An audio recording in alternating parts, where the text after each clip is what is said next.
Is it recording? It is recording.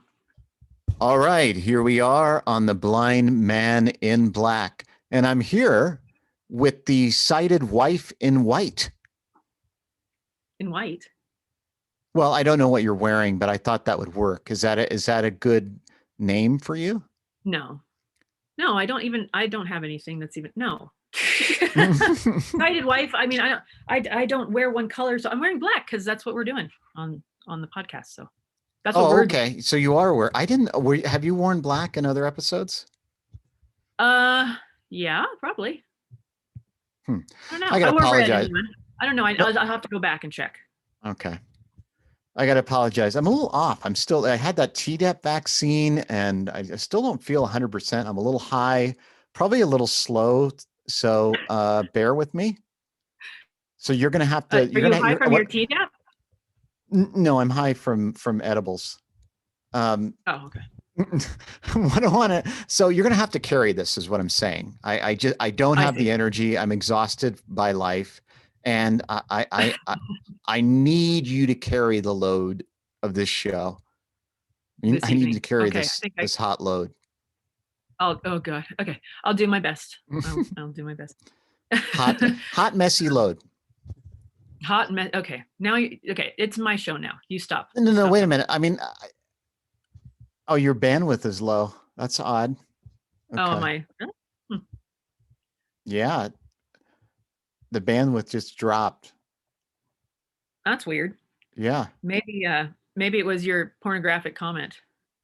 You mean I'm being shut down by Zoom? They're like, that's a little too much. We've got the microchip now, so they, Oh, right. COVID vaccine. So yes. we should start out. God, why am I stuttering? We should start out by discussing the fact that we're actually supposed to be you and I were scheduled to interview Beth Moore, the owner of the Wild Eye Pub, and she has not decided to join. I hope she's okay. Really worried. Yeah, I'm worried as well. So I shouldn't have said. I said she has decided not to join, but I don't know what's going on. I don't know if it's a decision or what. But anyway, so that was supposed to happen, and now we're improvising an interview, which is awkward. But you're up for it, so I was just going to go to sleep.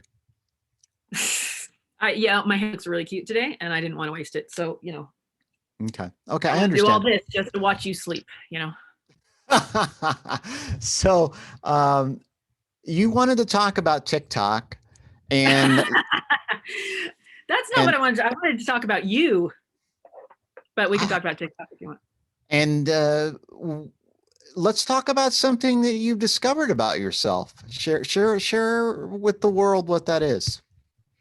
Well, the first and foremost thing that I have realized about myself through TikTok is that I fucking hate Facebook.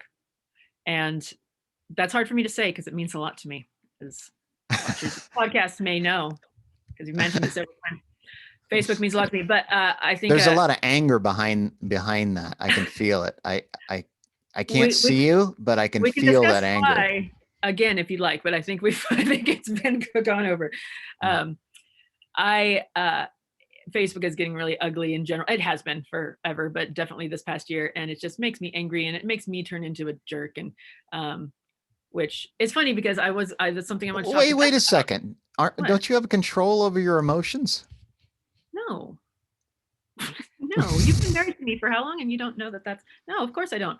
But it doesn't, I mean, everybody gets, you're surrounded with a certain environment and you start to become it. And it just, I've gone through these stages of being a troll on Facebook and being, a miscreant and being a jerk, and then trying to use it for good. And then, I go back and forth because I do have that, that deep-seated prank call gene in me that. You're a crank yanker? Yeah. Well, I just, just harassing people in general through any sort of communication. It just kind of runs in my blood. So anyway, the point is that I ended up on TikTok. I don't even remember. Oh, because of your interview with Kendall Landreth. Remember her TikTok was the whole, like, that was a draw. I think that's why. But anyway, I started watching the videos, and they're funny, and it's like the internet used to be, you know, back when you'd Rickroll people with the Rick Astley video and stuff. Like it's more pranky and ducks in outfits and you know, ferrets making pasta, that kind of stuff. And it's just much more jovial and light, and there's no horrible things. I'm sure there are, but I haven't found them yet. And somehow I came across Is there a video. dark TikTok? Oh yeah, yeah, there's got to be. I'm sure there is. It has all the facets, but it's just like the algorithms take you where you're going already. So if you know, you like this, and you're going to find more videos that are like that. And so I've completely avoided the dark side of it so far. And you can follow people and then not, and then it's easier. And I have a whole series. I have 2 series about it's tainted, for crying out loud. What? Stop.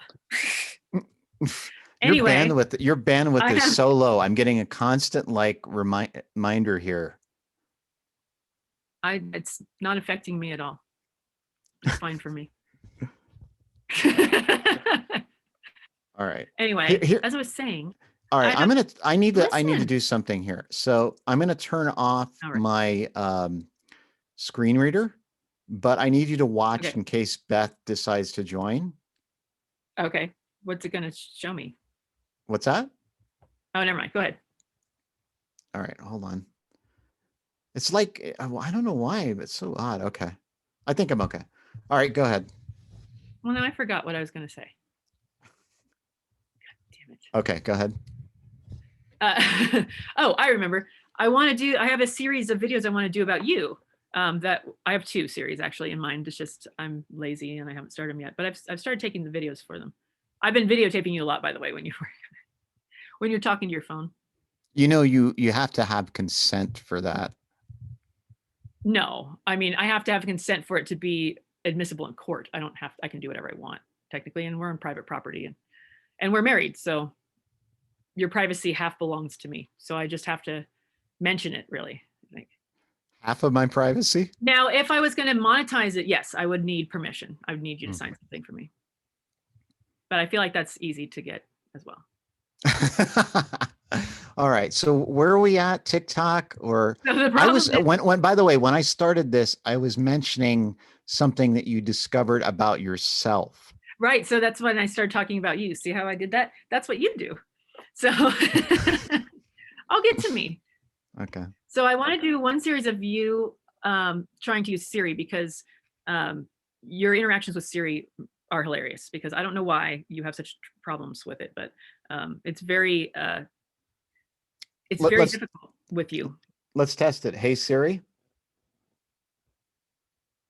Hey, Siri. Yeah, see? Hey, Siri. Hi, Brian. There we go. Okay, yeah. So it doesn't like to answer you, and when it does, it's like, what? And you ask it for a totally reasonable request, and it doesn't, won't do it. And then there's that time that we were asking it about brain transplants, and it started to list pornographic things because, anyway, the point is that I wanted to do a little series about that. And then also, I was telling you about the things that, like, how to, things that you do that are loving for your blind husband, like me stealing your shampoo and then putting it right back where I found it, stuff like that, kind of like an awareness thing. But I'm finding that making them accessible is really a lot of work. Really? And I made well, because I have to do a voiceover and then text as well as the video and then the editing, whatever. So. Oh, okay. I thought you were talking about making my shampoo accessible. No, your shampoo's accessible already, I'm pretty sure. Okay. But no, the videos. So I made this whole like great video about Burnett, your guide dog.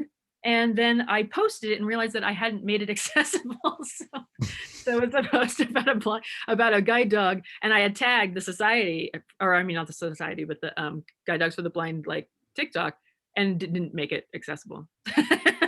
I think that shows your subconscious ableism working there. No, it shows my conscious ableism is that I was too lazy to make it accessible and didn't repost it yet. It's still just floating. Oh, you didn't say that. I was getting there. Okay. All right. So anyway, where are we at?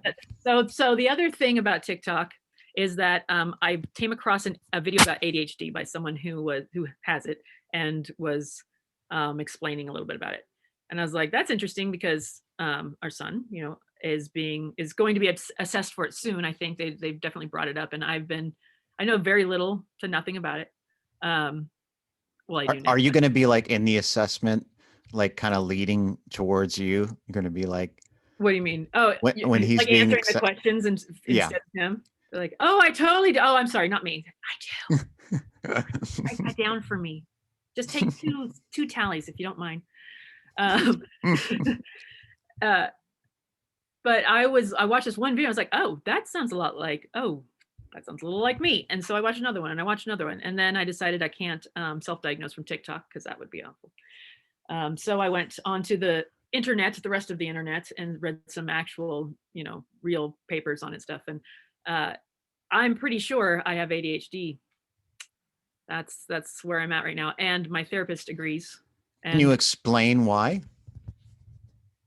I mean, I can give you. I mean, you'd have to know about ADHD to understand a lot of this, but I can give a visual example right now, and you know what it is already because you know it's there. But my to-do list, which is I keep on the back of our bedroom door, which if I could just pan over, see that? You can't see that, but other people can see it. That's my to-do list. So it is, as you know, Brian, 2 giant Post-it notes. And by Post-it, I mean half of the door. So it's the entire door of a to-do list. And like, I'd say almost half of it is crossed off in my defense. So that's nice. Why are you defensive? Why are you defensive about? I feel like someone with a to-do list as epic as that is someone who doesn't do anything because they're busy making lists about what they're supposed to be doing, which is the irony. It's totally an ADHD thing. Yeah. Because okay, I got to write down everything I need to do just so I don't forget any of it. And then I'll write it down and then I'll decide that it's so many things. It should probably be in sections of categories. So then I'll start over and put it in categories, and I won't like the pen that I did it in. So I'll have to get a different pen and do it differently. And then that reminds me that if I color code the sections, that's going to make way easier to spot things on it. And by the time I get through all that, then I'm too tired to do anything on the list. And then if the list isn't right in front of me where I can see it, I'm going to forget all about it. But keep it. And then when I find it again, even though most things on it are done, I'll still keep it because I want to remember that one time that I did that. So I'll put it in a box, and I have lots of stuff like that laying around. And nothing on that list is really that big of a deal. None of it, I mean, half of it doesn't even need to be done. It's just stuff I want to do. It's not really a to-do list. Okay, before we move on, I want everybody to know that she identifies as having ADHD, but she's also had a little bit of verification from her therapist. So those that are very sensitive about self-diagnosis, there has been a little bit of verification, and she's going to pursue it further. Is that fair enough? Well, yeah. And I mean, yeah, I'm not self-diagnosing. I'm not saying I have it because I don't know that. I plan to get officially assessed before I go around tooting about it, but I think it's pretty clear cut. And I feel like you felt that it was not totally off base, right? No, I think it's very clear. And I personally, this is my opinion. I know that psychiatrists and psychologists use the DSM, which is the Diagnostic Manual of Mental Disorders. And they just look at, there's a criteria, and if you have like 6 out of 10 or whatever, you most likely have whatever disorder or issue there is. So it's pretty, I mean, I don't know, but that's just my opinion. I don't want to have, man. Yeah, I don't want to have it. It's not like I'm like, yes, I have a thing that I can label to slap on myself. But it's just overwhelmingly matches my life and all of it, not just, since I got older and had major issues because I'm adult, but like my childhood too, very, very things that I never even maybe considered an issue, but that fit into the criteria that so the issues, but also other things that aren't issues that are just weird. Now let's not gloss over shit. Let's get down to it. Let's talk about your childhood and your ADHD and how it blossomed. My possible ADHD. Well, I don't. It's not blossoming. It's not a behavioral disorder. It's a neurological thing. So there's a lot of things about me as an adult that are very, maybe clear cut. But as a, they say if you didn't have it when you're a kid, you don't have it as an adult. So I thought back to what I was like when I was a kid and what I struggled with and what I didn't. And I've always, and it's just all fit. I've always hyper focused on stuff. I've always had very specific interests that I was really obsessed with, and I moved on to the next thing and the next thing. I tested really high in school, but I didn't ever succeed in school. Like I tested very high, but I never finished projects, and I in high school I barely even showed up. I was told I wouldn't graduate because I refused to do PE, and I just refused to do it. I was totally fine with me. And I'd get the lead in That's school. physical education for those that aren't familiar with PE. Who isn't familiar with PE? I don't know. I know that schooling has changed since you and I graduated. So I don't know what the hell they're doing there. They got the Common Core. They're doing core math, and they've obliterated PE. It's not even a thing anymore. No, even at homeschool they do PE. Basically, they dance to Baby Shark or something. They dance to Baby Shark? Yeah, they're down there. He's down there dancing. Is that worth showing right now? Do you want to screen share that? No. Really? Do you have ADHD? Focus. Let's focus. I actually was diagnosed by a psychologist with ADHD. And that's ridiculous because I don't see any of those traits in you at all. The blindness may have driven out the ADHD. Canceled it out? Yeah, it might have just driven it all out of me because I'm definitely I have a different energy and a different way of being than I was, for sure. I mean, I was visually stimulated, and that like charged me in so many different ways, verbally, physically, and everything was all visual. And now that's gone and my energy's dropped. Well, one of the symptoms of ADHD. Your audio. Hold on. Okay, go ahead. Is it better? Yeah, it's just it's the internet. But anyway, go ahead. So one of them, and it's one that I suffer from greatly, is object permanence.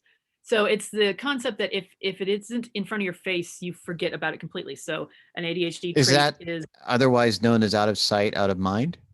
Very much so. Yeah. So like it lends to clutter because people with ADHD want to have everything where they can see it or forget about it. So they just make little piles of things everywhere, which I do. Like the Blair Witch. I was just. Does the Blair Witch have ADHD? I was just thinking about it because I was making little Blair Witch rock piles all over the yard today. Because I found rocks that I wanted to look at later in the microscope, but I was too lazy to carry them around. So I just made little like stacks of them everywhere. I was thinking. Did you really do that? I totally did. I thought it was very Blair Witchy. Wow. Okay. Yeah. No judgment. There are places that like, so you won't trip over them and maybe Judith won't see them, but yeah, no, there's little rock piles everywhere. Okay. All right. Shut up, you don't know me. But it also is why we're bad at us ADHD. The community. Yes, we're bad at getting back to people, or if someone's not around us, we forget to call or text, and we don't see the time going by. Like it's be 6 months, and we won't realize that we haven't stayed connected for some reason. Just stuff like that. And if you hold on. So, is there like, as you know, I have OCD. Yes. And is there there's OCD, or it's called OCA, which is Obsessive Compulsive Anonymous. Is there ADHD A? I doubt it. I don't think anyone would show up. We're flaky people. Time management is not our strength. Okay. So meeting would be hard to get together. It's kind of like cat herding, I'd imagine. All right. I'm sorry. I know you don't like me to interrupt. I hate it. And I know I'm Interruptus Maximus. You know why? Because I have ADHD. Allegedly. And people with ADHD cannot keep a train of thought long enough to be interrupted. So if you interrupt me, I don't know what the fuck I'm talking about. Like a second later. And you get so mad. I mean, and I'm not like interrupting like in a forceful way. I'm interrupting in a way of like there's a lull in the conversation. No. And there is no interrupting is interrupting. There's no like aggressive interrupting or passive interrupting. If you're interrupting, you are. I think there is. I think there's very different levels because there's I mean, places. you I can do mean, it in converse. verbally. So you just I, interrupted me right yeah, I there. did. Oh, look, we're both doing it. Oh, see, isn't that frustrating? No, but like there's different levels of interrupting. There's like you find that moment where you hear the period and then you go for it. And then Yeah. there's lulls. I go for the period. No, you don't. you go for when you're done listening. When you get bored. Maybe you do have ADHD. Maybe that's See, interrupting is definitely a trait. I need some other disorder. I'm going to have all the disorders. But you know what? I get so irritated by being interrupted that it's a trait that I used to be really bad about that I have worked very hard to stop doing. You're Like trying to be the change that you wish to see in your ADHD world. well, as you know, interrupting pisses me off. So I don't want to be, I don't want to do things that to other people that I get mad about. I just don't want to be a hypocrite. That's all. Mm-hmm. I can't call you Interruptus Maximus and get irritated when you interrupt me if I'm doing. But you call me that all the time. Because you interrupt me all the time, and not just me. Is this the consensus in Nevada County? No, I mean, I'm just not the only person you interrupt. Mm-hmm. Okay. that's the. What about Nikolai? He interrupts all the. I mean, it's fine. He's 6. Shit! I just said it. It's okay. Oh, I promised not to mention it. Well, it's too late. You did. It's fine. It doesn't matter. He's all over Facebook, and now he's a TikTok star. So, like his name? Do you use his name? Yeah. Really? How is he going to get his credits on the movie? What's that movie? IBM or whatever. IBM. IBM. IMB. No, it's IMDb, Internet Movie Database. The point is, he has to have consistency with his name, or all of his work isn't going to be able to be consolidated later on. That's what I'm getting at. Okay. When he wants to show his body of work later on. You can see how comfortable I am because usually I would censor that. So you're okay with it? Are you really okay with it? It's fine. Yeah, I don't care. Okay. Don't read off his social security number or anything, but what were we calling him? Were we calling him a weird name that we made up? Or no, we were just, I think I was just saying our stepson, Weeby. I think we use that as the thing. Well, being as how my entire pregnancy and his birth was like publicized through my projects, through Odd Salon and all the stuff that I was doing, and his name was, he's been on, it's not like it's a secret who he is. He was famous before he was even born, you realize. So okay. All right. I did a photo blog of my entire pregnancy and first year. But see, now I don't remember what I was talking about. I don't remember either, but it was about interrupting. Oh, about how you don't have ADHD. That's what it was about. And if you had ADHD on top of the OCD, yeah, I don't know about that. I had issues in school. I couldn't concentrate. I was very I loved TV. I was, all I wanted to do was watch TV, and I had a lot of energy. I mean, I'm just different now because of, always worrying about running into shit all the time. So, your brain's preoccupied with a bunch of stuff. Exactly. In a different way. Yeah, for sure. I stand corrected. Maybe you do have it. Because what I was getting at with the object permanence thing is that if you can't see the things that, like I have to be able to see the things that I want to do to remember to do them. If you can't see those things, then, they just don't exist, right? Like you don't really have hobbies like I do. Me? Yeah. I don't have time. Right. Well, I don't have time for I barely have any time to do this. I barely have time to like sleep or go to work because I have so many hobbies. My hobbies take up the vast majority of my day.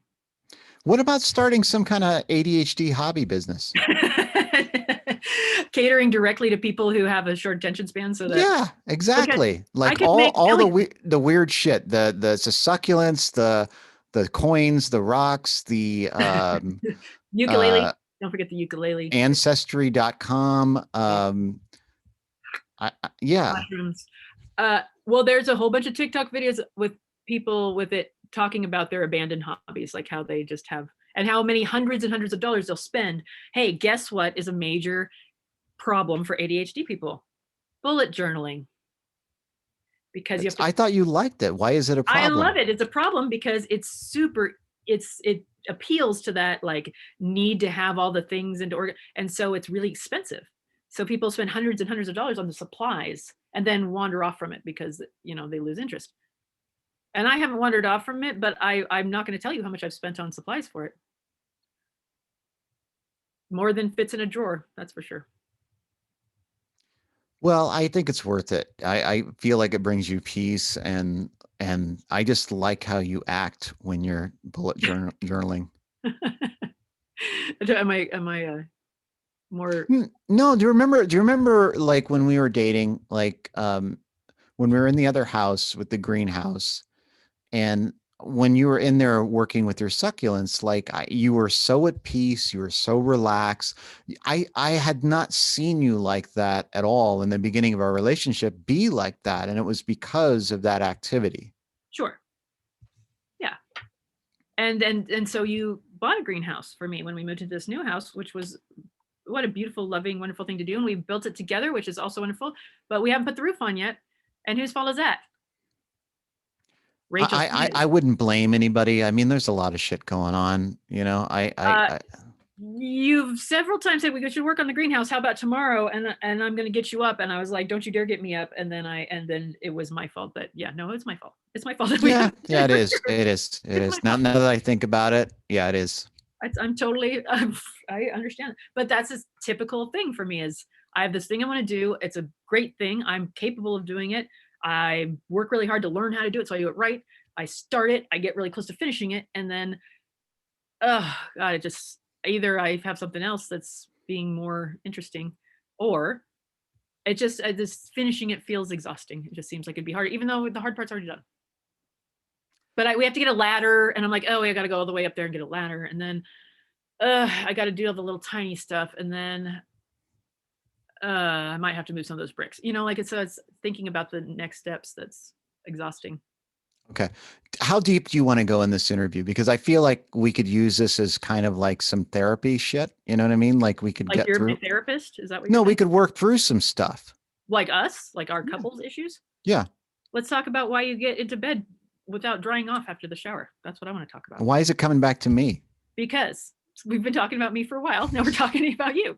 What is that? What is No, that? I'm interrupting you. I'm sorry. Please continue. Well, as a, you know, possible person with ADHD, I switch gears a lot. So where I'm switching gears to that, what is that all about? It doesn't bother me. It just, I want to know why. I You think have a towel. I bought you towels. I think what it is I am not able to tell that I'm wet until my body makes contact with another object. How is that possible? Well, the object is the towel, Brian. The object you come in contact with is the bath towel that you put on your body when you get out of the shower. I don't know how you managed to still have that much water on you coming from the bathroom to here and then, you know, like I don't know. I can tell you that I can tell you this. This is not the first time this issue has come up. And it's something that I obviously don't care about. I don't know why. It's such a weird thing. I just don't. You know what I care about is getting my crotch dry. That's what it was I my know. main. No, I don't know if you've noticed, but I spent a lot of time drying my crotch. I do notice. I notice all of that. And that's what's so bizarre to me is that you come in, you make sure your crotch is very dry, you put on underwear, and then you climb into bed when there's still beads of water all over your chest and your back. And it doesn't bother you and you don't. I think I'm trying to turn you on with that glistening like power. Well, especially lately, the lights are off in the bedroom most of the time.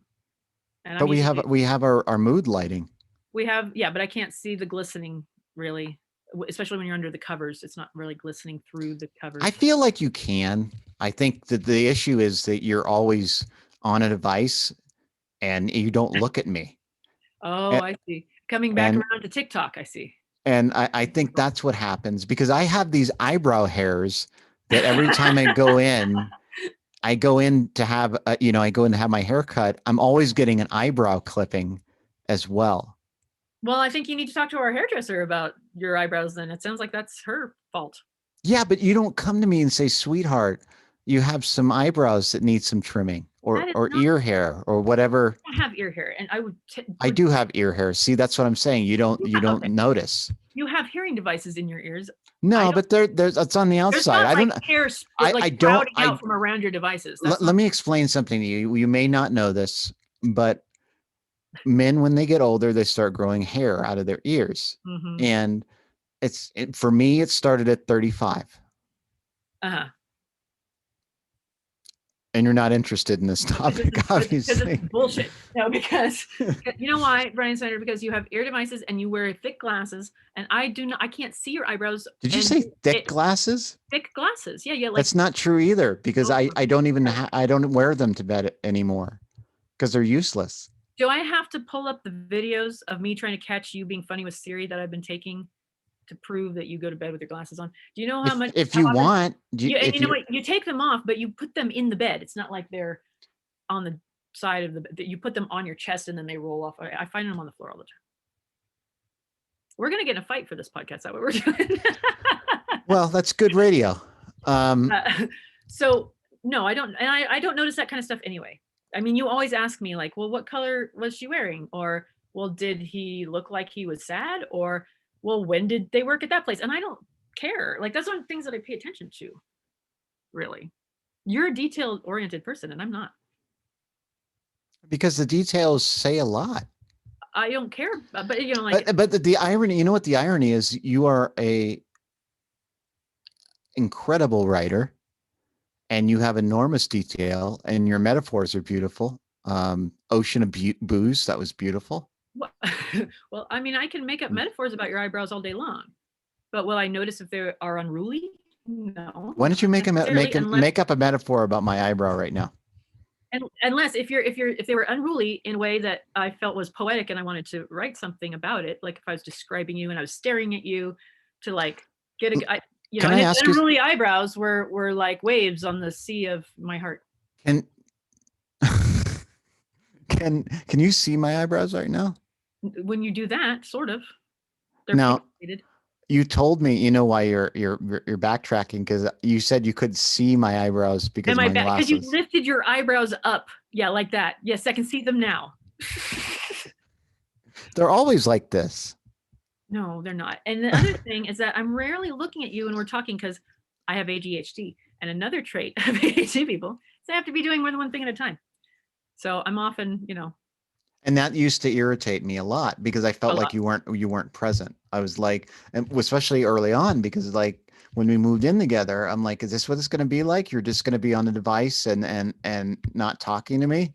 It's an issue that a lot of people have with me, and I could never really. It's a habit I have a hard time breaking, and I mean, I've it started major fights in my life with people, but I just am compelled to be doing, and I'm not even really looking at anything. I'm just looking at some sort of, I'm just scrolling through something or looking at a book or something. I'm not reading. I'm not reading while you're talking to me, but and this is, and for all jokes aside, my older boy has Asperger's, and he had a lot of trouble looking people in the eye, and that was an issue. And he explained it to me one day when he was about 13 or so.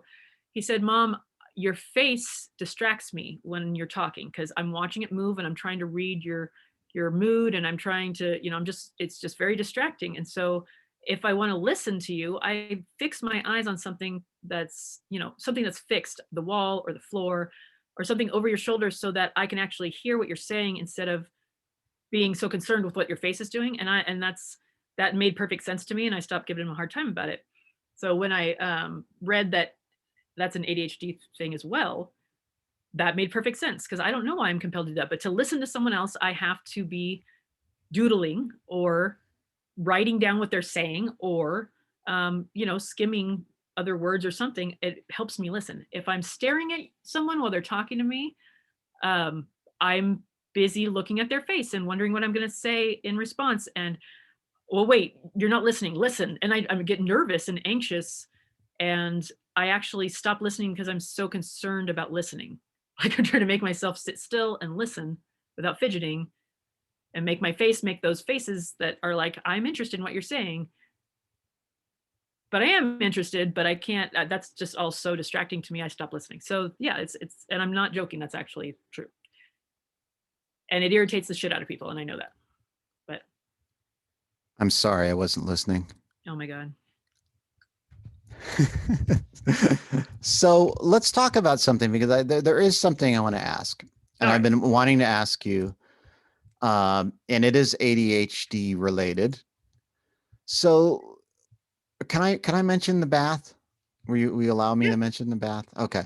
So my wife, who you can see or hear, um, when it's time to go, get ready for bed, she will go into the bath and will be in there probably between, I would say, 3 and 5 hours. And so when I learned that you had ADHD, I like had a lot of empathy and I started to understand it. But then you told me something that made me a little concerned, Okay.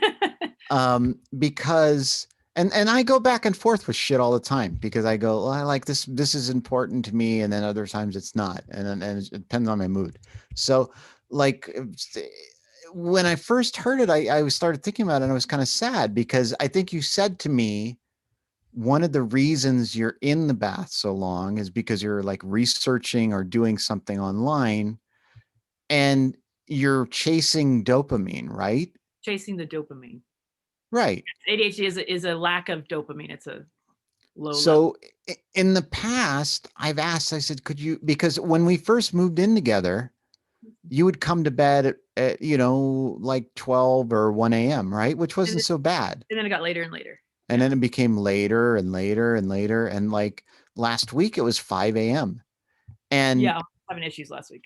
and then, and then anyway, so you told me you're chasing the dopamine, right? Yeah. And then and then you've also told me, and this was the main thing you told me the first time, was that you have trouble sleeping. So this, like, you have to wear yourself out to Hmm. go to sleep, right? Yeah. So I thought, okay, I get that. But then you said you were chasing the dopamine. And then I thought, okay, if you're chasing all this dopamine that's in the bathroom in solitude, and I've been asking for like a couple of years for you to come to bed a little earlier so that we can talk and fall asleep. I thought, well, is it, am I boring? Am I that like uninteresting now that you don't want to like come to bed and talk with me and like fall asleep? Well, no, you are very interesting and I love talking to you, but you're going to fall asleep because you work really hard and you get up stupid early. And so we're going to talk for 5 minutes and then you're going to go to sleep and wrapped around me, and I'm not going to be able to move and I'm not going to go to sleep. And not only am I not going to go to sleep, I'm going to get fidgety and antsy and anxious because you're asleep and I'm just sitting there doing nothing and I can't sleep and I can't move and I could easily have a panic attack from that. So, I mean, as far as the inconsistency of my answers, that I can't, I mean, some of the questions you ask me, I've never thought about because no one's ever asked me, or I just don't, I haven't analyzed it yet. So I give the answer that makes sense to me at the time and that is honest, but that answer can change. Because sometimes there's different reasons. So the real reason that I do it in the first place is because when my dad was sick and I was taking care of him, um, so my father died of cancer in 2017, and I was his caregiver. And for the last 6 months of his life, he was completely immobile. So he was in the bed, and I had to do all the things. And I also had a baby, and I was on my own. And I had also had my own cancer surgery not too long before that. And I was on a bunch of weird meds that were making me crazy. And I had a really hard time. I was having a hard time. And all day long, the baby and my dad were constantly calling. They needed something all the time. So I made a rule that after, because I was getting very overwhelmed, that after 11 o'clock, after everyone was asleep and medicated and down, I was going into the bathroom and I was locking the door, and no one got to need anything after, at that time. They can at 3 in the morning, they can any, but this like this block of time was my time to go in there, and I turn on my fairy lights and my music and get a glass of wine and cry most of the time, and whatever I had to do to like release all of the sadness and the stress and the pressure from what I was going through.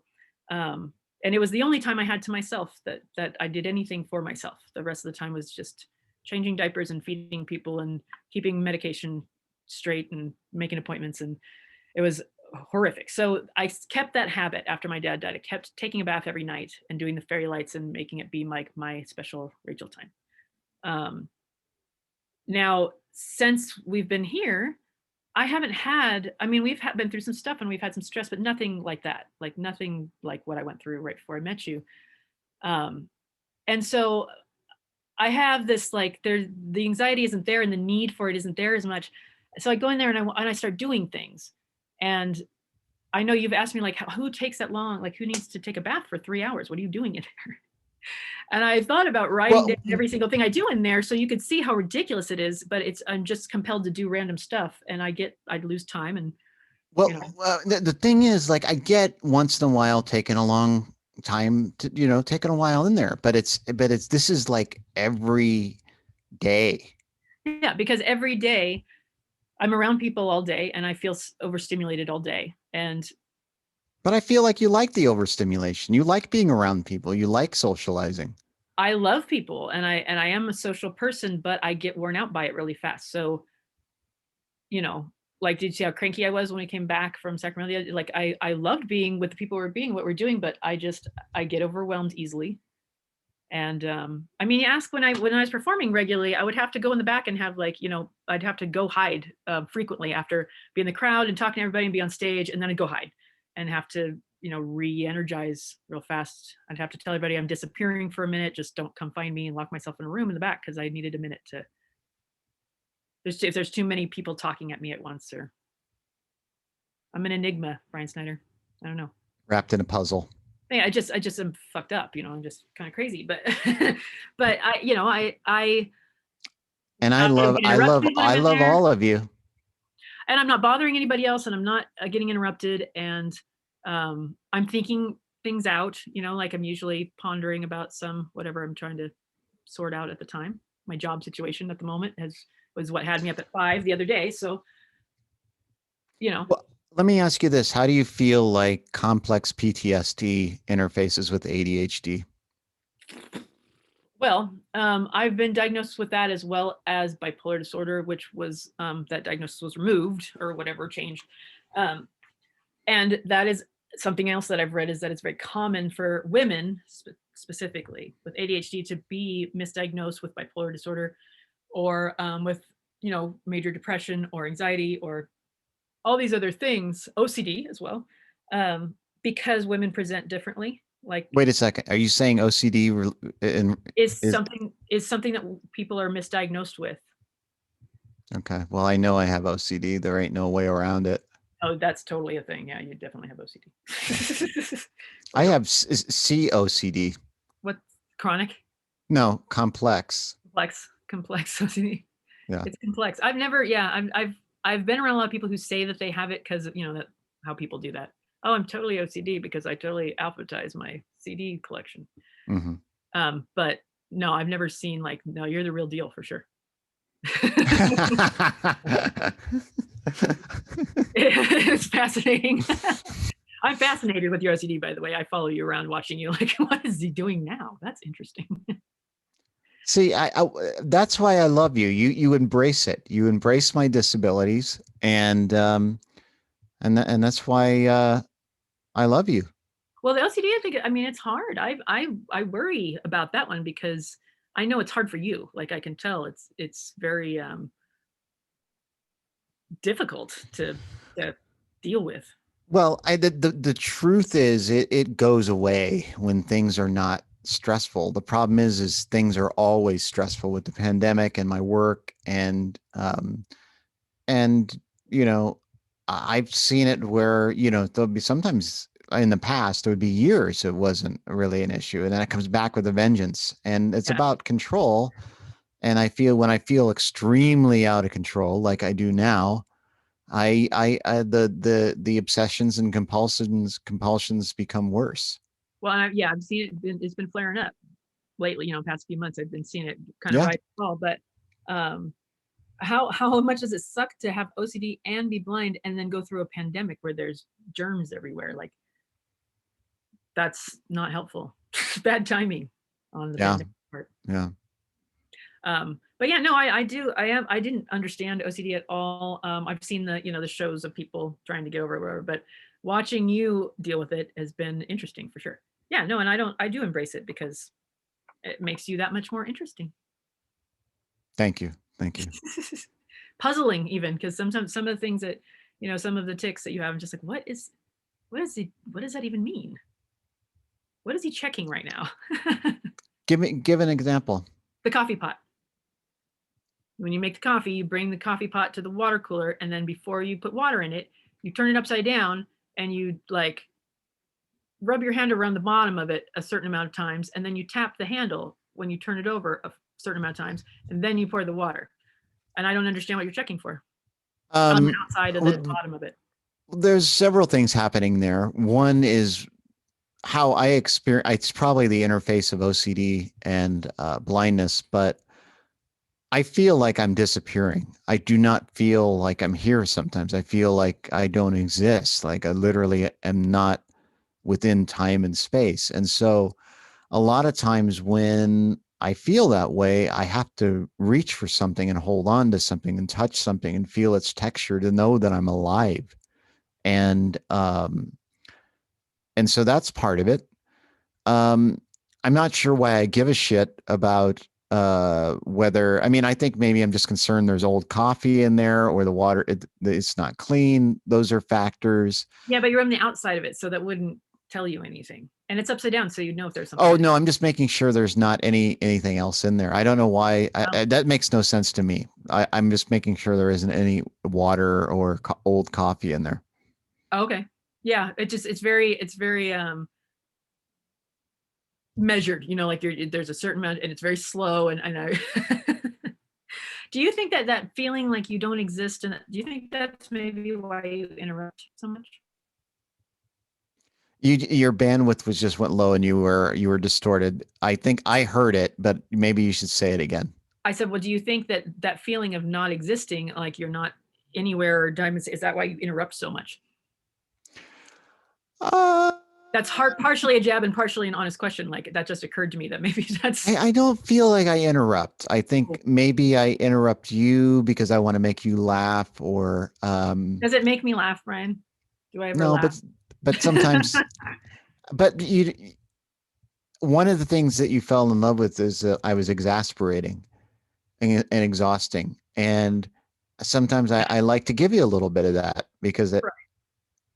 Well. I'm going to start tallying now because you're arguing with me about it. We're going to take a tally of every, like throughout a day, and it's going to be a random day. You don't get to know what it is, of how many times you interrupt me. And then we're going to see if you do it very often or not. Yeah, but I feel like your sense of being interrupted is a little sensitive in the sense that, and I'm not gaslighting you.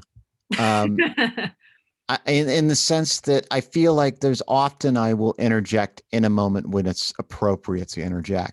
Now, interrupting literally means, in my mind, stopping a conversation in mid-sentence.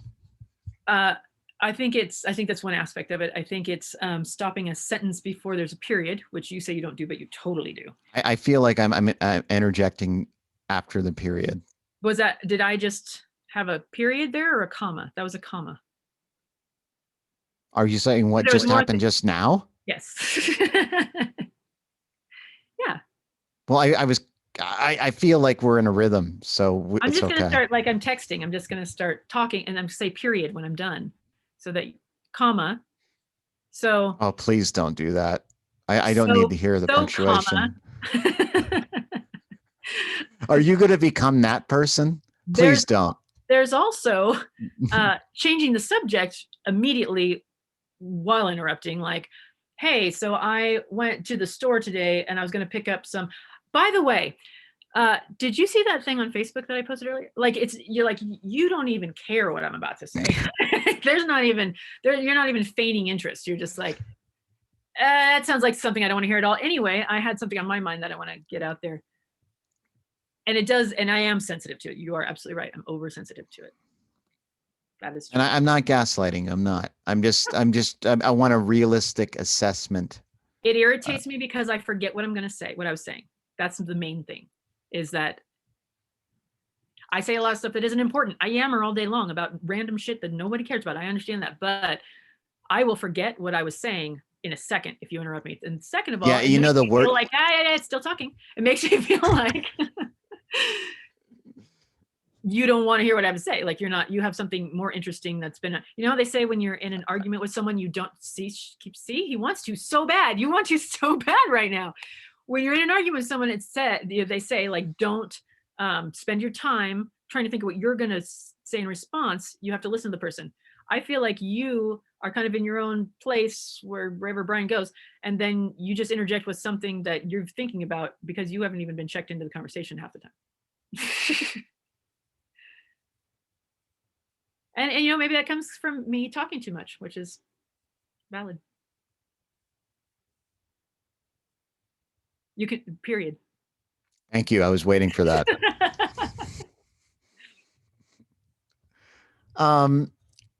You know, the other thing, it makes it really worse. And you know, the feeling that it makes me feel sick is when we're arguing and I do interrupt you. And then you're like, and then I can just hear like the unbelievable frustration when you say, now I don't remember what I was going to say, but it's like in a way that is so angry and resentful. Wow. Well, I don't know about resentful, but I definitely well, because I have trouble responding in the first place. Like, first of all, I'm usually not prepared for an argument, obviously, and then I'm trying to listen to what you're saying, and I have all these responses or explanations or things I want to say, and I can't remember them, and I'm already losing them. They're already going away. Then when it's my turn to talk, I've got them by a thin little thread, and then if you interrupt me, they're all gone, and then it just feels like you get to say all the things you want to say, and I don't say anything because I can't remember what I was going to say for more than 2 seconds, and I'm being interrupted when I do try to say it. And then it's compounded by we're going to bring up one of your argument styles that drives me nuts, is that you say, yeah. You say all the things you want to say, and then you go, but you know what? I don't want to talk about this right now. It's too stressful, or you don't have to answer me. So this, we're done. And then you leave, right? So you leave, and then I didn't get to say anything, and then you come back. You say, and another thing. Yeah. And then you go for another go, and you're like, but I don't want to talk about this right now. And you know what? We don't need to say anything else about it. We're done. And then you leave. And then you come back and you do it about 4 times. Didn't you say you counted one time? Sometimes, yeah. If it's a certain, like, if I can tell there's a certain tone and I know it's going to be an argument where you're going to do that, I hold my hand up in the air because you can't see me. So I'm being snarky, but you can't. And I like do 1, 2. I'm counting how many seconds it is till you come back. It's not how many times you go in and out. It's how much time before the turnaround, because it's not a lot of time. It's not like you went down, cooled down a little bit, had a sandwich, thought about it, then came back and had more to say. Like you get like 5 feet out the door and then you turn around and come back. So it's the countdown to when you'll be back. And it's like 4 tops. So you leave the room and I go 1, 2, oh, he's back for more. Like that's what the counting is. Yeah, well, we haven't had any. I think we're getting better at working through our issues or needs or unmet needs or whatever is going on. I think we're getting better at it, being compassionate and empathetic, I think. Well, I think that you're starting to understand me a little better, and I'm trying to I'm just trying to learn how to talk when I'm under that kind of stress, because my argument style for many years was just to be aggressive and mean. And you've said that you're similar, and I don't, if we want to have like a shit talking throwdown, I'm sure we'd be on equal terms, but I don't want to be like that. And I've my only default is silence, which drives you nuts. So I'm trying to find a way to speak up without being a dick, and I'm getting better at it. And I'm also listening. I have, as you know, I keep notes on our arguments, and I have occasionally recorded them. for my own, for that same reason, the short-term memory, so that I can remember what, what was said, and also for clarity, because I have had a lot of gaslighting in my life. So I want to make sure that that we are both remembering things the same way, and that you're not telling me it went a different way when it didn't, or whatever. And I was listening one the other night, just to kind of, because I was thinking about the ADHD stuff and behavior and whatever. And I was listening this time to what I was doing. And I honestly, that's why I do it as well. I want to hear what you're doing. I also want to hear what I'm doing wrong.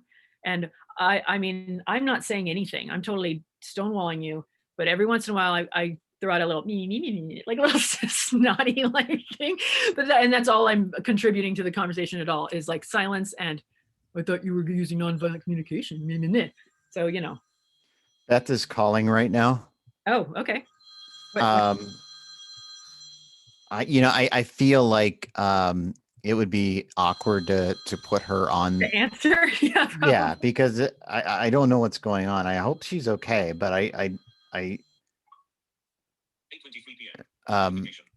so I don't know. Maybe we'll see. I don't want to, if it's something that's not that's appropriate bad to share, I don't want to do that. Okay. Anyway, so what was the argument, and when?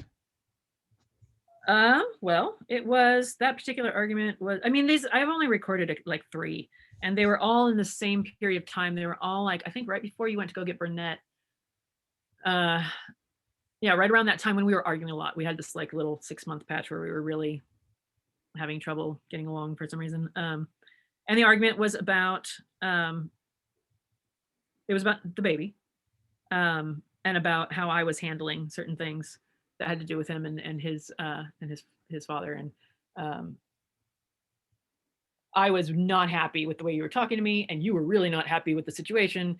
And I started taping them at that time because in the first one, the one that I started taping in the middle of it, and I always start in the middle. I don't do it unless I feel like I really need to remember what's happening. But the first one was like 45 minutes long, and it's all you talking.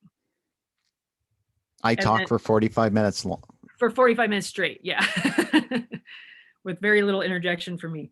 And it was that's almost a full comedy set, like a special. Yeah. Except it wasn't funny. Except it was not funny. I mean, I'm sure it would be besmirching my parenting, and I'm sure it would be funny now to listen to, right? Some of it is, yeah. Some of it's really funny, and especially I was laughing at myself because I was being such a little twit. Like, give us a line. Give us a taste. Where I said, I thought you were using nonviolent communication, or where's your nonviolent communication now, or something like that. That's very common with people that use nonviolent. It is. Even Marshall Rosenberg, I mean, I'm sure it's been around for thousands of years in different forms, but in the context of our time, I mean, he invented it. And so even his own children say the same thing. Where's your nonviolent communication? I'm sure his wife as well. Yes. So yeah, but I'm not talking, I don't think, loud enough for you to hear me, but the tape's picking it up.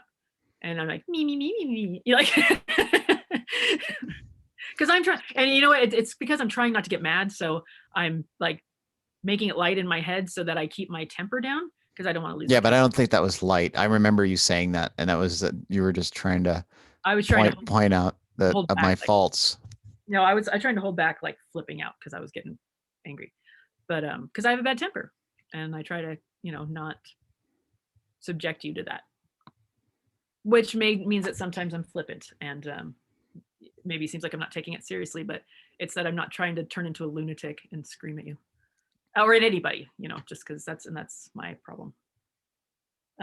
Also, we got an argument about the shower once. About I got in the bathtub when you wanted to take a shower, and we got in a huge fight about it. And I taped that one. That seems trivial, doesn't it? It was because it wasn't. That's not what it was about. You were having another issue that sometimes when your sight changes, or if you have a really bad experience, like if you fall, if you have a big fall or something, you will pick on something small with me and we'll get in a fight about it. And then you'll be like, actually, that's not even what the problem is. The problem is this other huge thing that totally makes sense. That is, of course, really upsetting, that I didn't tell you about earlier. In fact, if you start picking at me about something that's trivial, I know for a fact that something's happened that day. Now I pick that up. Why do If you you don't not do, say in the moment, is there another issue that's bothering you, Brian? because in the moment, that's just going to give you something to work with. You're just going to go, oh, Probably. what? So you think that's not a big deal? So you just can do whatever you want. You can be inconsiderate, but oh, but it's Brian's problem. It's because I'm blind, right? Like, I don't want to give you anything to, because you're not there yet. If you knew that, then you wouldn't be doing it. So I'm not there yet. you haven't realized yourself what the real issue is. Like, So it is like that Bill Burr thing where the wife is like this perfect museum piece, and no, I'm just like this building that's being worked on for 5 years, like with no, scaffolding all over it. Brian, I am a giant pain in the ass and a complete lunatic and very difficult to be in any kind of relationship with. That's not in question at all. But that's the point, is that everyone already knows that. Like, that's not news. My stuff is very obvious, I think, and very well recorded, and um, of legend in some cases. It's but Is there any video of you totally losing your shit, like at 11? a video? No. Yeah. No. Audio? No, because I don't really do that very often and anymore. And when I did it a lot, it was not a time of people recording everything all the time like it is now. And there was no one like me around who records everything. So in case anyone needs to know that, I record like literally everything. So if you want to say anything in confidence, beware is what you're saying. No, if you want to say anything in confidence, say that. Like, make You have sure. to say off the record? Yeah. Okay. You should. You might want to. I mean, I don't record everything all the time. I mean, nothing's that interesting. But if it's starting to get interesting, I'm probably going to hit record for whatever reason.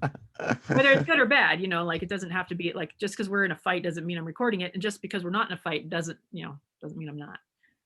I see. Let's just say that. So you're like the FBI, basically. Like, you have to do intervals, but not like constantly recording. Like, Yeah. that was Yeah. one of the things, is like I think if you get like a wiretap or something, you can't like. You can only record X amount of. Yeah. Yeah. I think I saw that in The Sopranos. Sure. Yeah. Well, I mean, just assume that everybody's doing that all the time, really, because that's where we're at these days. We're recording right now. Exactly. Mm-hmm. And I have no secrets, and that's mostly my fault. But I'm an oversharer, and I learned a long time ago not to leave skeletons in the closet because someone's going to drag them out. So I'd rather do it myself. And so I've been doing that for many years now. Let's bring out some skeletons. What there aren't any in there. They're all out in the yard in the little rock piles. My little Blair Witch rock piles. And in several different places on the internet, I'm sure. Naming do I know all those places? Yeah, I think so. Okay. So anything else about your ADHD that you'd like to talk? Any areas that we did not cover? I mean, seriously, I mean, I know we've been kind of joking and bantering about it, but I do want to say that I've struggled my entire life with having weird issues that have. Is that her calling again? Holy shit. That must have been a really long recording, because think about the time between when she called and then that's the voicemail. Yeah. Oh, I'm a little worried. Well, should we wrap up and check it, or? I have a feeling it's not urgent. I mean, I think we should finish this. I mean, I don't know. I don't know what to do. I mean, yeah, I don't know. I mean, do you want to talk to yourself for while I listen to it? You want to talk to everybody? I can say what I wanted to say. I don't know why anyone would care, but yeah, go ahead. And no, it's all right. Say what I was gonna say, and then I'll tell you later. It's all right. All right, let's keep going. Well, I was just gonna say that I've constantly had opportunities or worked really hard towards something. I mean, amazing opportunities, amazing things that I'd worked so hard for, that I just stopped doing at the end of it for whatever reason. Or like right now I'm writing that script, and I've been writing the script for 3 years, and I want to finish it so badly, and I've put ridiculous amounts of time and effort into it, and it's a huge emotional thing for me, the script about my dad's band. And someone finally showed interest in it, someone, you know, important enough for it to actually move maybe. And I swear to God, the minute I started corresponding with him, I have not touched it since. And I cannot tell you why. And I can't tell you how many other things like that I have lost out on because I could not. I could have the great ideas. I'm an idea factory. I'm really excited about this starting a project and founding a project and blossoming a project. But how many projects have I walked away from? I mean, some of them that are now making bazillions of dollars. Alice Obscura, you know, I wrote the first 4,000 entries in that website, and then I walked away from it right as it was going public. You know, also all of my things that I do, as soon as it starts actually paying off, I'm out and I go do something else, and that's been a big issue. I've always been detached, and that's been a huge issue for all my personal relationships, is that I have this detachment and this self-centeredness that kind of makes me a bad friend or a bad, you know, not the best partner sometimes.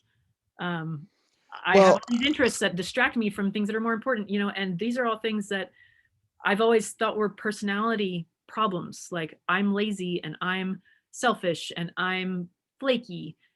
um, but if you know that stuff about yourself and you still can't fix it no matter what you do, and it's torturing you and you hate yourself for it, you know, maybe it's something, maybe it's not just bad habits, you know. And so finding this out at 45, that there's a possibility it's a neurological problem, is a relief, but also makes me really, really sad because I think of this whole life that I've had where it could have been a much different one. Um, had I known earlier and could work, like knew what I was working with, instead of trying to make myself less lazy or make myself less selfish and beating myself up for that, I could have looked for these, you know, different ways to do things and ways around it. And as you know, ever since I've become aware of this, I've been trying to do these like little hacks and they've been working. And I've made up a bunch of them as I went throughout my whole life. I've found ways to trick myself into doing things that other people could do that I couldn't, but not enough of them. And I'm having a lot of grief over all the things that I missed out on, and all the relationships that I've damaged, and, you know, embarrassing things that I've done, that maybe could have been avoided had I known earlier that I might have ADHD, because we don't know. did I tell you that I have an issue with the word robust? No. Did I use that word? I don't think I did. No, you didn't. But that's all I could think about through that whole last part of what you were saying was that I have an issue with the word robust. So this kind of backs up my theory that you're not listening. So see, that's exactly. I'm surprised you didn't interrupt me to tell me that. No, and I know I heard what you were saying. Girl, by And the way, I really hate the word robust, and so if you're gonna say it, don't. okay. Find a different. Um, well, I mean, there's a few things. We want to talk about what hacks are, ADHD hacks. And uh, I can relate to the sadness. I have a lot of regret. I've talked about it in several episodes, and I do worry about talking about it too much because it's could be irritating to some people. Um, but I'm trying to be honest because I think people don't talk about those things, their regrets, their fears, their everything. We're in a culture about putting up a facade of success at all times. You know, I remember even a therapist telling me once, "Fake it till you make it." I hate that saying Yeah. because it's a lie, first of all, and you know, anyway. So let's. I mean, I want to talk about the hacks, but also I want to kind of go back to how you feel. Like, I mean, the thing is, you still have time, right? You have time to do a lot of things. So, in one respect, you could have been like in your 80s and discover this, but And I you know, wouldn't have you given a shit. Like it was either what? way. At that point, I wouldn't have cared either way. Well, you might. I think you know. I mean, I haven't turned 80 yet, but I'm sure that you know there is sometimes often regret or sadness related to a discovery like you're describing. I don't know if I mean, I'd have to really think about it. I'm not sure if regret. I mean, I definitely have regrets. I don't know if they're things that are necessarily related to this, or maybe they are, and I just don't haven't put it together yet. But it's more sadness at just the irony of it, or the, like they diagnosed me with bipolar disorder out of nowhere at, 41 or 40 or something, and put me on a bunch of drugs, put me on lithium and Seroquel and all this stuff, and it was not an accurate diagnosis. I was given that in 45 minutes from a woman I'd never met, based on an episode that I had that was later, realized to be medication induced as well from all the medications I was on for my cancer stuff. And I spent a year of my life acting like a complete lunatic on drugs that were not good for me and were not serving me. And it was during the year I was taking care of my father. And I was making these crazy videos that I was posting online. And because I was convinced that I had this disorder, and I obsessively read all about it and researched and just attributed everything to myself, like people do with astrology, right? Like I'm an Aries, so I'm obviously all these things. Well, I did a similar thing with bipolar. I'm like, oh, I relate to all of that because if I just tweaked it a little bit, it made sense. And so I outed myself as having this major thing, and then I'm falling into it and really like putting it on. And in the meantime, I'm taking these hardcore, mood altering drugs that I'm being given to by different doctors who aren't talking to each other. And it could have been just as simple as this one thing, or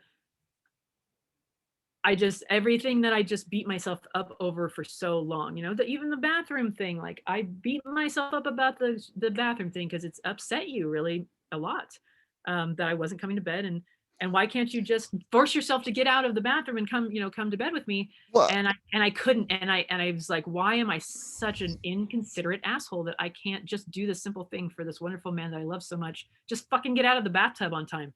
And the compulsion to make it even worse is really what would happen if you gave me a hard time about it. It would just add hours to it because there's some weird well, anxiety.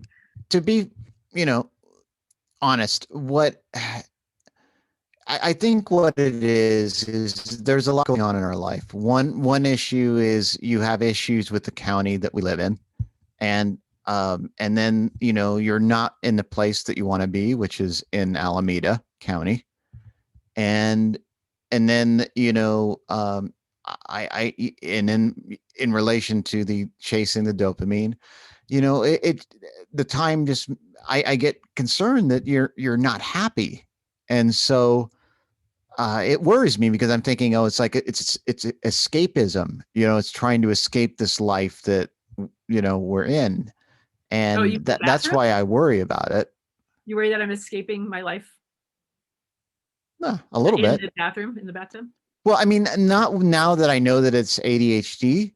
It's not as much of a concern. Um, I mean, even last week when I was like, because you got in the bed and my alarm went off, I and I know. was like, fuck. Okay, but in my defense, that night I had just had an intense therapy session, and I was writing about a bunch of like intense See, stuff. And I don't know if you realize this, but you just said defense, and when you described your to-do list, you said in my defense. Why are you so defensive about all this? because I'm self-conscious about it, obviously. Like I just said that. Like I these are things that I'm embarrassed about, that I beat myself up about because I think they're weird, or they're, you know. I mean, this is ridiculous. That's ridiculous. That's half of the shit on there is like it's a word with a question mark. I don't even know what it means. Or like go through my photos and purge photos, and like, do I really have to do that? Does that need to go on a list that I need to go through 5,000 photos and delete duplicates? Who does that? But what I mean, well, it could also be if you relate it to CPTSD, compartmentalizing, and it isn't in essence part of it, like the constant being active, like almost like you're trying not to be present with yourself and deal with your whatever the root causes of your suffering are. Yeah, that's what my therapist says. I was like, well, see, and I pointed out a couple of them, like, see, ADHD, and she's like, yeah, or CPS. You got a lot going on. There's a lot going on in there. It's all kind of mixed together. Yeah, she was. She commented on that. Just that, like, when you've got a bunch of things going on, like I do, yeah, who knows? It could be attributed to one or two or both. And PTSD, I think people with ADHD often have PTSD issues because a lot of times their behavior gets them into dangerous, you know, they're more likely to experience trauma because of their impulsivity and their inability to um, regulate, and they attract dangerous people sometimes. So that's Wait, is that ADHD or yeah, the CTPTSD? traits of ADHD leave people open and more vulnerable to a lot of different things. Is that because they're not paying attention to their surroundings and being vigilant because they're focused on something? That's part of it, and then the impulsivity, you know, is a big part of it. The risk seeking, you know, the daredevil stuff and the risk seeking, and I can't remember what I was reading. I was reading something about it attracting more predatory people, but I can't remember why. I'd have to look it up again. But anyway, the point is that they're often hand in hand, as well as depression. It's often hand in hand with depression and anxiety. But What's that about? what, the depression? No, the predatory I just thing. told you, I don't remember. I'd have to look it up again. I don't remember why it was, but it was something about All low right, self. don't get mad at me. I'm not mad at you. It was something about low self esteem as part of it, and easily, you know, where they're susceptible to narcissistic, you know, kind of abusive stuff because uh, they they respond really well to positive reinforcement. So, you know, compliments and a lot of positive reinforcement, especially since they tend to get a lot of negative stuff because of their behavior. Um, so it's just easier to pull them in, I guess, to that sort of dynamic. I know this is an improvised show, so I want to ask you something, and if you do not feel comfortable sharing, that's okay. Okay. Would you be willing to discuss your therapy treatment that you had Oh yeah. that Oh yeah. Totally. didn't work? Yeah. Okay. That didn't work. The recent one. Mm-hmm. Yes. Yeah. No, I have no problem discussing that. So I've heard amazing things about EDMR from a lot of people that I trust, that, you know, have similar issues as me, or, you know, that I just know well, and um, know aren't easily fooled by, you know, quackery or whatever. Because it's kind of a weird thing. It's like changing the pattern of your eye movement or something somehow helps you process trauma while you're talking about it without being immersed in it, or I don't know. It's kind of weird, but I heard a lot of good things. I couldn't find a therapist here who did it for a very long time. I finally started doing therapy online because of COVID, and the therapist I chose specifically because she was able to do it, and I broke it. I wasn't able to do it. I broke EDMR. Um, I actually don't know what it entails because I couldn't get through the first session, but basically we spent 2 sessions with me trying to find a safe place. And so I couldn't think of any place that was a real place that I felt was not connected to something traumatic or upsetting or whatever. So I made up a place, and it was a garden that I have been wanting to build for many years, and I've been building in my head for a long time. And it's a very complicated thing, but she's like, okay, bring it in a little bit because that's a little much. It's just one room of the garden, because the idea with the concept is that there's different rooms in the garden and it changes levels, and then each time you go around a corner it's a whole different thing. And she's like, yeah, okay, well, we're going to dial that back and just pick one room in the garden.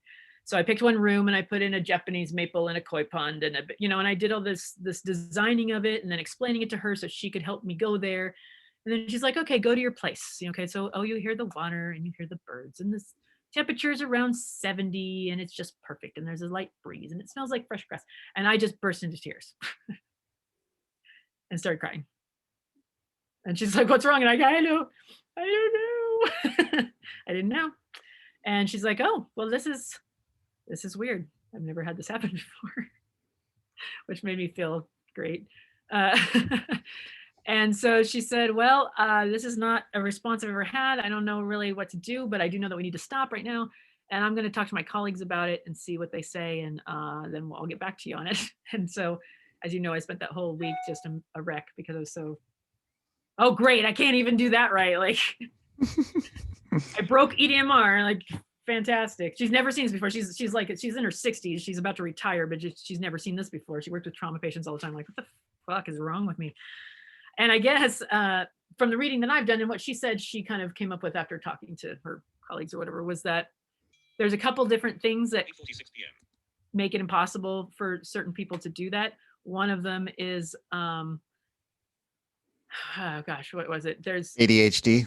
ADHD because you can't focus on. No, it's deep trauma. Like really, if there's really an intense amount of it and it's early, like childhood, like if someone has major childhood, like infant like trauma, or if someone has a lot of disassociation, and that I think is my problem. Is what happened is that the disassociation is so strong that I couldn't get into my body to go to the peaceful place. And she's like, she basically said, like, you spent so many years not having a safe place because of the PTSD or whatever that you can't even make one up and feel safe because being safe isn't safe feeling to you, essentially. She might have just made that up. That sounds like something I would make up if I didn't know what else to say. I was just like, oh God, you're a No, hot I mess, mean, you're a I mean, problem, and I don't know what to say. So, it's just that you can't even be safe in safety. There, that sounds good. well, I mean, and that makes sense. I mean, I can relate to when things are going well, I feel like everything's going to fall apart. Yeah, you do get dicey when everything's too quiet. You're like, Yeah, I oh, do. it's coming. Something's coming. Yeah, I need a, I guess as the actor or something, I need some drama in order to balance things out because after I do a performance or something, I'm calm and everything's fine, but I can't exist in life. Me neither. See, that's why we're perfect. Mm-hmm. That's why we're in love. It is. Well, I mean, my one of the things a lot of my trauma comes from an old relationship, and one of the things that person used to do that I forgot about that I just delved back into it and remembered is kind of like "Rah," and then lull me into like, okay, I'm sorry, it's okay, I love you, are you okay, okay, calm down, okay, we're calm. And as soon as I relaxed and as soon as I was calm, he'd slap me in the face, and it would have been a trick, it was an act. And also I got woken up a lot out of dead sleeps with surprises. And so I think especially that's like lulling me into a false sense of, okay, it's over, and this is the time when I get to go to sleep and be quiet, and then he's going to be really nice for a couple weeks before it starts again. I think that was what was happening. And as soon as I let my guard down at all, I mean my physical guard, like any guard down, he'd just smack me in the face and be like, ah, you thought you could relax, So I think there isn't, yeah, that might be part of the reaction, but um, That's exactly what Dave Chappelle describes in his comedy special when he talks about the book Pimp. that whole shtick about pimp really affected me. That was very, very similar to what I experienced. Yeah, that whole thing he would talk about, and then the whole, you know, give so little that when you do give something, it feels huge, and then Hmm. take it away. Like that's absolutely what I experienced. Just not I wasn't, a prostitute, but I think I had a similar existence to one in that situation for a while. But uh, the disassociation was the whole reason I went to a therapist in the first place, because it was something I wanted to work on for you and for the child and for everybody around me. Like I do See, have. you just censored yourself right there. Oh, because I was gonna start naming names, and I said Judith and Tom, and but I didn't want to make a list, but I did Okay. now. All right. All right. That's Everyone in this fine. house, basically. Mm-mm. So I didn't connect it to anything else. I just like, okay, well, I'm disconnected for whatever reason, and it's bugging Brian, so that sucks. So I'll go see what a therapist tells me about it. And then it ended up being connected to all my trauma. That's weird. And it kind of is weird for me because I'm disconnected from it. So, yeah. So where are you going from here, Rachel Snyder? I don't know. I don't know what I'm going to do, because what I'm doing in therapy right now is we're working on.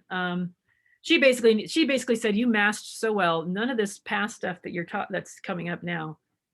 You didn't even mention it when you said that you wanted to be more present for your family, and that you were in a crux about your career, and that you wanted to something else, not that drastic sounding. She's like, and then you start crying during this thing, and then you're like, oh, and then blah blah blah, and you tell me all this other stuff. Getting over my father's death, that's what it was. And she's like, so you mask really well, because I had no idea you had that kind of background, and that's a problem. She said, you didn't mention any of it. It wasn't part of your bio. You just kind of throw it out there, and you don't seem like anyone who's been, who's experienced that level of trauma. She's like, you're very, very impressively masking, better than anyone I've ever seen. And you're an anomaly for sure. But it's obviously not serving you anymore, because it's start causing problems in your personal relationships. So, but she was basically saying, like, because I was like, well, yeah, I mean, I have to mask. I've been a performer, and I want to be part of society, so I can't be a freak. And I was very, very, affected when I came out of that relationship, and I was not able to move among normal people for a long time. And I said, so I don't really see a problem with it. I said, I think it's not kind of a good thing. And she's like, yeah, except for no, not when it's a problem for your husband and for your kids. And well, okay. I will say this, that knowing, because ADHD really makes sense, and the way you've reinforced it by showing me evidence, either from other people that have ADHD and how they experience it, it really makes sense. And this is what I tell everybody. If you tell me what's going on, what's really happening, I'm going to have more empathy for you. Right. And so when you tell me, this is what's happening and this is why, then I can get it. It's just, before I was trying to guess what, I'm like, what is going on? Like, is it, well, and you're asking me, and I don't fucking know how, I don't think about what I do or why. I just do stuff. And so you're like, why do you do that? I'm like, I don't know. I don't know. Like, I never thought about it. I just, so, and then maybe my initial answer makes sense to me at that time. But then I have to think about it more, and they're like, oh. But the thing is when I was watching those people talk about their ADHD experiences and why they do the thing, it was like light bulbs. And it's a lot of things that you've asked me. I was like, oh, that's why I'm in the bathroom. Oh, Brian, I know I have an answer now. I have an answer. This is what I'm doing, because I don't notice what I'm doing. Half the time, Brian, I'm not even paying attention to what I'm doing, much less your eyebrows or what's going on around me. Half the time, I don't know what maybe I don't even know what my eyebrows are doing. Who can say? Like, I go to work with my clothes on inside out so often, I don't want to tell you. A lot, like really a lot. No, I understand it. I mean, the funny thing is, when we first started dating, you were very adamant at how wonderful you are at multitasking. And I said, there's been statistics. Sorry, say that again. I'm still wonderful at it. It's the only way I function. But accept the fact that there is a ton of empirical research which proves that multitasking is ineffective. I am aware. Counterproductive. You sent me several articles on the subject. And you don't care. No. No, because first of all, I only read a couple of the articles because they were pretty redundant, but also because you got distracted. ADHD, I have to, that's how we operate, me and my people.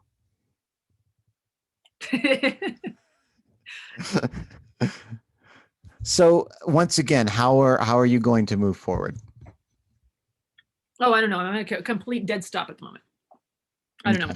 Well, I mean, my counselor or my therapist or whatever is trying to get to know me better so that she can actually know me well enough to help me, because apparently I'm, hiding a lot of myself. But and then we'll go from there. She says she might not ever try the EMT. She might not do it again. Maybe it's just not for me. So we're just talking that out, working it out, and going through my history, all the stuff that I was keeping to myself. Now, as you know, my job situation is dicey, and so I'm trying to figure out if I'm gonna go back to writing, which I guess I am, because I don't do anything else. I mean, it's that or waitressing, and I was really bad at that. Really bad at that. Yeah, and you told me that a lot of people in the food service industry do cocaine or meth. Was it meth? It was meth. Both. They do both. Yeah. Right. Gosh, you have to, or you blow your head off. No, and that's not why. It's because I'm bad at it. Like, I was a waitress once, and it lasted for 3 days, and some guy told me to fuck off, and I said, "How about you fuck off?" And I left, and I walked out of it was at a burrito place in San Francisco, and there was a huge line of people in the lunch rush, and I was the only person working the register, and then there was the guys in the back that didn't speak any English, and that's it. And he told me to fuck off, and that was it. I left the building. Mm-hmm. and the whole line, and I just didn't. So that's my waitressing career didn't go well. What were we talking about? It's okay. Oh, what So, I'm doing going forward, I don't know. and you mentioned your job situation. That was one part of it. Yeah, And I think you should write. I think, I think you are brilliant. And, like I said, I've said this many times. If we had not met in person and I only read your words, I still would have fallen madly in love with you. I believe that well, because you capture me. It's interesting. I stay engaged. I want to keep reading. It's really I really feel like you could be one of the greatest writers of all time. well, I think you are. I appreciate that, and it means a lot to me that you support that for me because I haven't had that in a relationship in the past, and um, I love that you want me to do that, and I'm should because it is the one of the only things I'm really good at.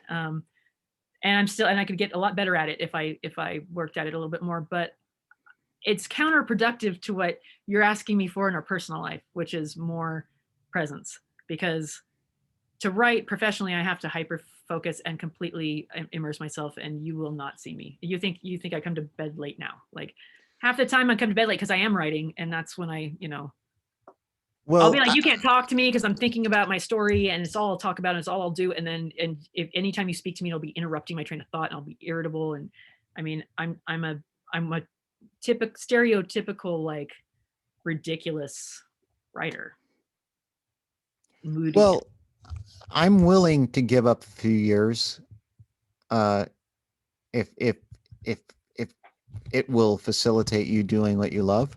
I just want to finish this fucking script for God's sake. That's all I want to do. If I could just finish it. That and the other 5 things I want to write about.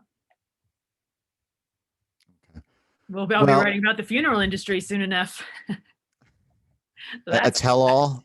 Is it going to be a tell-all? no, no, I wouldn't do that. I don't think that that's right. But I'll definitely not be. I'll be Censored? talking about it more than I have been. Since I have been in it, because I can't get. Speaking of the Wild Eye Pub, well, I mean, Beth Moore was supposed to be our guest. That was an issue because you were talking at the Wild Eye Pub. You were doing a show, which was it was a Halloween show, if I'm Yeah, correct, and it was about death. And you mentioned, without naming names, and you had it vetted by somebody else who worked there to kind of make sure it was safe and so on, or a yeah. respectful and appropriate. Well, I mean, protecting the identities of the dead people. Right, Really, exactly. because of course, because that's ethically a number one thing. And ever since I started working at the mortuary, I had been writing down as I do every funny thing I heard someone to say, and there was some gems, some really Right. funny stuff goes on in the mortuary because first of all, you need the levity, and also it's a weird. Every day is a weird experience. Every day is a day that no one else is gonna have, and so I had this running list of these things that I had, and it was overheard at the mortuary, and Tim and I were doing, Posy Filled Pockets. My death lecture series was doing a one-off thing for at Wild Eye. And I was writing this big, really good piece about my grief with my dad. And it had highs and lows, but I wasn't happy with it the night of the performance. So I said, fuck it, I'm not doing it. I'm just going to improvise, which is classic Rachel, classic ADHD, by the way. I know I'll pull that out and I'll just change enough of it so that none of it's recognizable. And then I gave it to my coworker and partner in the project and at the mortuary, and I said, "Look at this, how because he's careful, like that guy's a vice. Tim is a vice trap. He's not gonna let me do anything stupid. So he goes over the whole list, changes a few things, and is like, okay, I think it's good. And I mean, we were very careful about it, and it was being recorded by you. And Mhm. I stood up and I said, I introduced myself and where I was from, and that I was there under the, as a Posy Filled Pockets, not as the mortuary, but these are things and I talked about laughter and humor and how you have to have that to balance out all the horrible things that we see every day. And I mentioned that names and situations had been changed, and then I made a joke about And if you do recognize someone, it is a small town. Just remember, I work for, and I named our competitor, the Mhm. competing mortuary, and as a joke.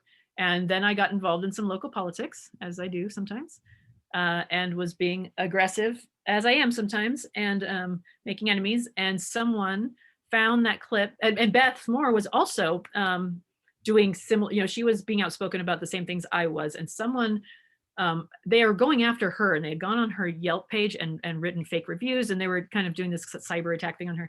And in the process of doing that to her, they found the video of me from a On year Facebook. on Facebook. Like, you see, again, Facebook right in the back. But they It clipped wouldn't out have happened on TikTok. they clipped out the first part where I say where I'm from, and that I changed everything, and they stopped the clip just at, and by the way, I work for, they kept that part in. So they clipped out the first part, put the perform, and then they sent it to my boss and also to the other mortuary. And yeah, it caused a big issue because the other mortuary they didn't know that that was a joke, because they clipped off the first part of the joke that was obviously I wasn't working for them. So that the video said, so look at what she's doing, and she's naming real names and real people and real situations, and she's claiming to work for this place instead of this place. You So name names. oh my God, my boss, and my boss was new, because it was, my boss had retired and her son took over, so he didn't know about any of the cases, so he wouldn't know if they were changed or not. All he got is this email from the other mortuary, who are pissed, who I'm related to, like the woman who I'm related to her through marriage, like she's a family member technically. So it was just a mess. Well, just for clarification, you mean the The woman who who runs the other mortuary? Yeah, it's kind of a Hatfield and McCoy thing, sort of. Yeah, my uncle's sister-in-law is the operator of the competition mortuary. Anyway, the point is that yeah, I got in big trouble. And the only thing that saved me was my old boss, the mother of my current boss, knows me and vouched for me and said there's no way she would do that. There's no way. She would never do that to the families, because that's her focus, is the families. And they believed her, kind of. But well, that was fireable for sure, fireable offense had it been true. And I don't know who did that, except for I do. And watch your back, because so is that how we should end it, with that statement? maybe, yeah. Okay. Is there anything you'd like to say to those that have ADHD that are suffering? No, but I would like to say this to your listeners, if they made it through this whole ridiculousness, because this is not what we had planned this evening, and I can babble on about myself for hours and hours, so it wasn't hard to improvise, but I'm sure it wasn't the most titillating show. However, I have noticed in your shows that you never talk about yourself, and that when your guests try to put you in that direction, you demur in some very, very skillful ways. And so I've asked if I can interview you so that we can have a Blind Man in Black that's actually about you. And you said that I could do that on the 100th episode, which will take place in, what is that, 2 years maybe? You're in some. Yeah, so that's unacceptable. So I just want to know from your listeners, okay, there was a comma there. I wasn't done. How interested they would be in a podcast of me interviewing you and actually finding out a little bit about the Blind Man in Black, the mysterious, elusive. Okay.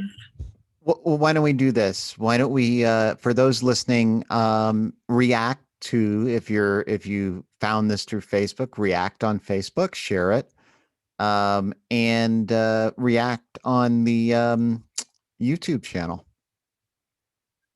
and how, or write a review. And what's the like? Is this going to be like a game? Like, if you get how many whatevers, do we get to do it like soon? I don't know. Maybe you do a personalized ADHD video.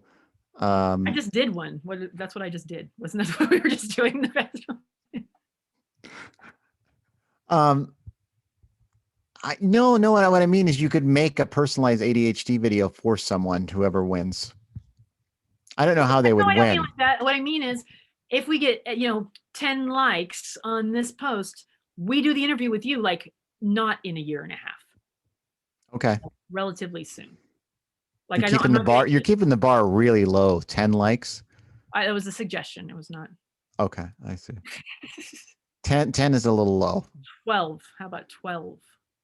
Still very low and disheartening. Well, you can absolutely engage in this process with me if you want. Throw out a number, Snyder. All right. I love you very much. Is there anything else you would like to say? No, just that I love you. And I'm sorry I'm crazy. But you asked me why when I told you what happened to me, you were like, oh, what's wrong with you? You've got to be really crazy because of that. And I was I like, didn't no. say it And I like said, oh, that. you'll see. And you've seen. Now you know. I did not say it like that. I'm paraphrasing. I was upset and there were drug dealers pulling up on us and it was a stressful moment in time. No, that conversation happened later on because I feel like I was facing my closet when Okay, well then I we can said it. fight about that off camera. But yes, regardless, the point is that I'm sorry, I'm a lunatic. I adore you for everything you are, including your ADHD and your CPTSD and everything else. So no worries and no stress. You're my wife. I married you for everything that you are.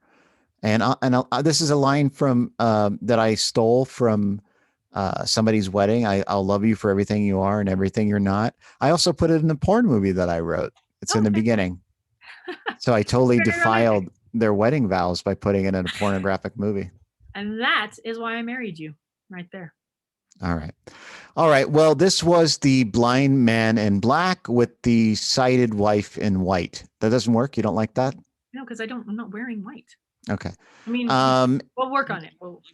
Okay. You can follow us because, we're a team on the blindmanandblack.com. You can go to the YouTube channel, Apple Podcast. Please write reviews if you can. It helps. Rate it, dislike it, like it, whatever you want.